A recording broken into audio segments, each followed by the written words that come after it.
Halo Sobat Catur, terima kasih sudah klik video ini dan selamat datang di channel Enpasan Chess. Pada kesempatan kali ini kita akan membahas salah satu pertandingan dari Magnus Carlsen dan kita akan berfokus pada 10 prinsip yang diterapkan Magnus Carlsen dalam pertandingan ini. Apa saja prinsipnya? Langsung saja kita mulai. Pertandingan ini terjadi antara Magnus Carlsen melawan Jeffrey Seong ya, seorang Grandmaster juga, dan permainan diawali dengan E4, E5, berlanjut dengan A3. Ini langkah yang kurang populer, ini Sicilian defense variasi Mangarini ya.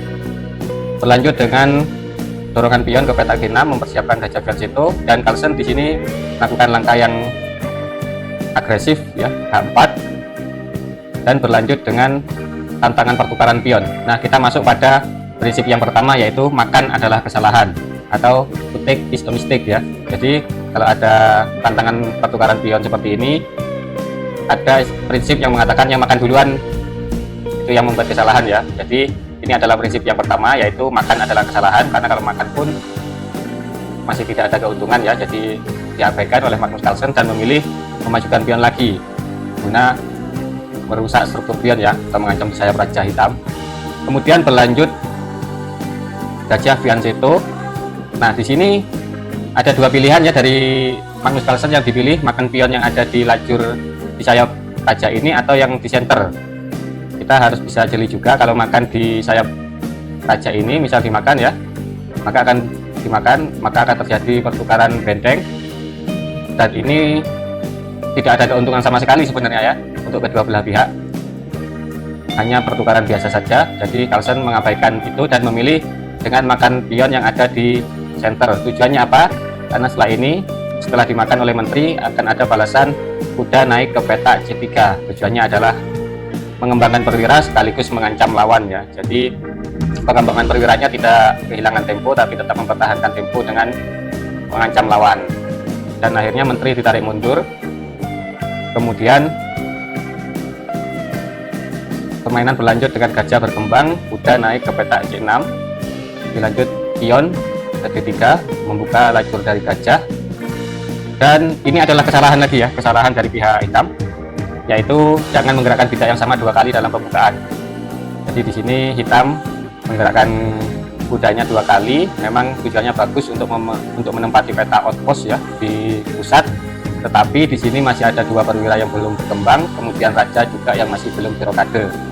Jadi lebih baik pengembangan perwira terlebih dahulu untuk melakukan rokade ya di pembukaan.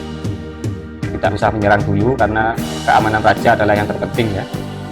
Dan di sini Carlsen melanjutkan dengan kuda naik ke peta F3, mempersiapkan raja untuk rokade, juga pengembangan juga mengancam kuda ya, yang mengajak pertukaran kuda. Dan berlanjut dengan langkah blunder dari putih. Kenapa ini langkah blunder? Karena kita masuk ke prinsip ketiga, yaitu jaga pion tetap terhubung. Dengan pion kali pion, maka hitam pionnya menjadi rusak ya, pionnya jadi tidak terhubung, dan ini akan menjadi titik lemah yang bisa dimanfaatkan. Jadi prinsip yang harus teman-teman ketahui yaitu jaga pion tetap terhubung ya, nomor 3. Dan berlanjut kuda kali kuda. Kenapa kuda ini dapat langkah bagus? Karena ini sesuai dengan prinsip yang keempat, yaitu netralkan bidak lawan atau perwira lawan yang berada di area kita. Kita bisa lihat kuda ini sangat kuat sekali mendominasi wilayah putih ya. Kita bisa lihat arah panahnya ini, kuda sangat kuat menyerang peta-peta putih, peta-peta pertahanan putih, dan juga mengontrol wilayahnya sendiri ya, menjaga keamanan di wilayahnya sendiri, dan juga menyerang di wilayah lawan. Jadi netralkan bidak lawan di area kita. Jadi Carlsen menerapkan itu dan memakan kuda, dimakan lagi oleh pion. Dan di sini apakah Carlsen langsung menyelamatkan kuda? Ternyata tidak ya teman-teman. Di sini Carlsen punya langkah yang lebih bagus, yaitu brilliant move. Menteri makan pion dengan ancaman cek ya. Kalau dengan ancaman cek, kalau ini diabaikan, raja bisa terkena skakmat dengan kombinasi menteri, gajah, dan juga gajah dengan dua gajah ya. Maka hitam melanjutkan permainan dengan mendorong pion ke peta E6. Tujuannya adalah menetralkan serangan tersebut. Dan berlanjut, nah ini adalah prinsip dasar yang kelima, yaitu pusatkan perwira Anda. Di sini Carlsen punya banyak pilihan ya untuk memindahkan kudanya, dan yang terbaik adalah ke tengah ini ya, ke lajur E ini, karena ini adalah pusat pusat petak pusat ya, menguasai banyak petak ini ya di wilayah lawan, menjadi kuda yang sangat kuat atau kuda monster. Jadi itu adalah prinsip yang kelima, pusatkan perwira Anda. Kemudian permainan berlanjut dengan tantangan pertukaran kuda, juga mengancam menteri. Nah, di sini kita masuk pada prinsip yang keenam, yaitu jaga perwira kita tetap maju. Dan meskipun menteri diancam, di sini ada beberapa pilihan ya yang aman untuk mundur. Tapi di sini Carlsen memilih untuk menggeser ke petak G5. Tujuannya mengancam. Ketika diancam, mengancam balik ya, tidak mundur. Dan ini harus direspon, maka benteng bergeser ke petak G8 dan berlanjut dengan checkmate, cek ya, maksud saya cek, mengancam, menyerang ya. Raja bergeser, kemudian ada langkah benteng kali pion. Nah, di sini pion ini adalah pion gratis, jadi Carlsen berani untuk memakan. Kuda tidak bisa memakan karena ada ancaman menteri kali menteri ya. Lanjut, menteri naik ke petak E7, dan di sini Carlsen memakan gajah ya, karena ada langkah ini, langkah yang sebenarnya langkah yang salah karena ada langkah yang lebih bagus, yaitu mengancam ini ya. Oke, kita lanjut saja. Benteng kali benteng, kemudian menteri kali menteri, kuda kali menteri, benteng kali pion. Nah, setelah langkah ini, di sini masih ada bishop dari Carlsen yang belum berkembang, juga raja yang terancam ya. Kalau kita, saya atau Anda biasanya akan mengembangkan kuda ya, mengembangkan gajah ini, misalnya memberikan skat. Tapi jika skat seperti ini adalah blunder karena raja bisa ke petak E7 mengancam kuda, juga ada ancaman ini ya, benteng ya. Maka di langkah ini Carlsen memutuskan untuk menerapkan lagi prinsip yang keempat, yaitu netralkan bidak lawan di area Anda, dan Carlsen memilih menggeser rajanya ke petak F1, menetralkan benteng. Kemudian benteng tarik mundur, dan disinilah baru Carlsen menemukan langkah brilian, yaitu pengembangan gajah sekaligus melindungi kuda. Dan ini tidak bisa dimakan, karena kalau dimakan akan ada working. Oke, jadi langkah yang diambil oleh hitam selanjutnya adalah raja ke petak E7.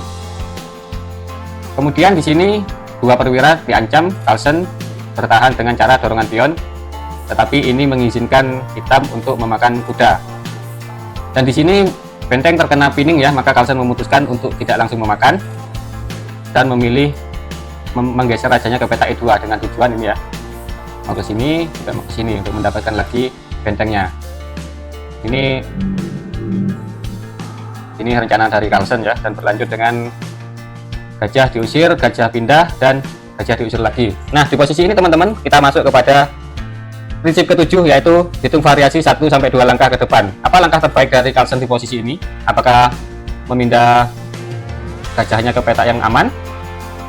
Salah ya teman-teman, kalau ini yang diambil maka akan ada jawaban gajah ke petak B7.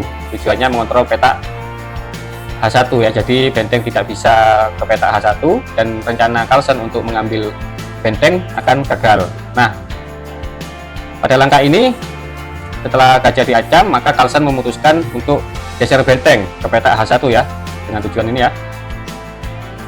Maka pion kali gajah dilanjut, benteng menempati petak H6. Berlanjut dengan pengembangan gajah, dimakan pakai gajah, skat, dan raja bergeser. Dan di sini ada pion yang siap dimakan, tapi Carlsen memilih untuk memberikan satu ancaman lagi terhadap pion. Dan putih melanjutkan dengan menggeser benteng ke G8. Tujuannya jelas ya, untuk kesini ya, memberikan cek. Dan jika itu sampai terjadi, pion-pion Carlsen akan digerogoti satu persatu. Dan di sini Carlsen punya pilihan untuk memakan dua pion. Manakah yang paling bagus? Tentu jawabannya adalah makan pion yang ada di lajur D. Tujuannya apa? Tujuannya bisa kita lihat di langkah selanjutnya, yaitu ketika kita melakukan cek, gajah bisa ditarik mundur untuk menghalangi cek tersebut dan menjaga pion tetap aman ya. Dan permainan berlanjut dengan raja bergeser. Nah, ini sudah masuk di endgame, maka ketika sudah masuk di endgame, tujuan kita adalah bukan lagi menskakmat raja lawan karena pasti sulit. Dan di posisi ini Carlsen mempunyai rencana untuk mempromosikan pion. Di sini Carlsen punya satu pion bebas, ini ya pion bebasnya. Maka tujuan Carlsen selanjutnya adalah mempromosikan pion ini. Pion didorong, kemudian gajah dipindah ya, menghalangi lajur pion. Dan di sini apakah Carlsen memilih untuk mendorong pion satunya lagi untuk menciptakan pion? Tidak ya teman-teman. Kita masuk kepada prinsip yang ke-9, yaitu bawa semua perwira aktif. Di sini perwira Carlsen yang tidak aktif yaitu gajah, karena gajah tidak bisa kemana-mana karena raja sedang dipin. Maka Carlsen memutuskan untuk menaikkan rajanya ke peta E3, gunanya untuk menghindari pinning agar gajahnya bisa aktif ikut dalam permainan ya. Benteng tarik mundur ke peta G8. Nah, di sini gajah kemudian aktif dengan memberikan cek, raja berpindah, dan gajah menempati peta yang sangat strategis ya, mengontrol wilayah lawan, juga melindungi pionnya. Gajah diserang, gajah ditarik mundur, kemudian diserang lagi, dan menempati peta D6. Tujuannya ini ya, membatasi pergerakan raja. Kemudian berlanjut dengan cek. Nah, ketika dicek seperti ini, kemanakah raja ini harus berpindah? Apakah ke peta sini untuk bersembunyi ya?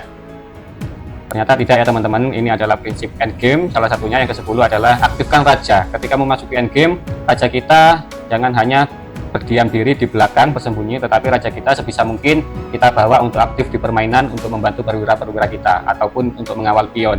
Maka di sini Carlsen memindahkan rajanya ke peta D4, peta yang lebih aktif guna untuk melindungi pion, juga memberikan ancaman nantinya ya.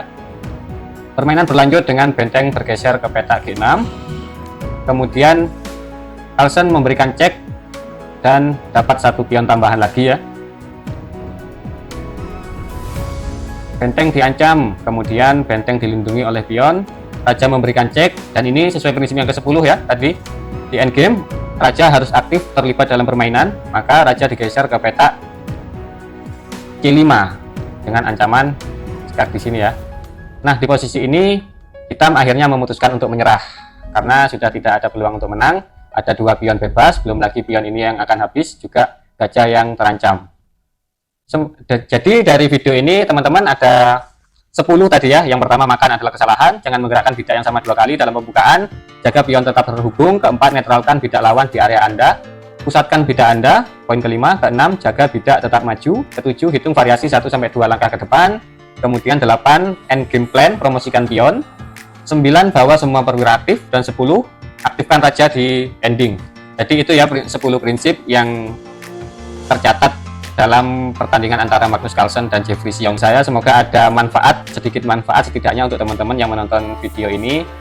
Dan terima kasih untuk yang sudah menonton dari awal sampai akhir. Jangan lupa untuk subscribe ke channel Enpa Sanchez. Subscribe dari Anda akan sangat bermanfaat demi kemajuan channel ini.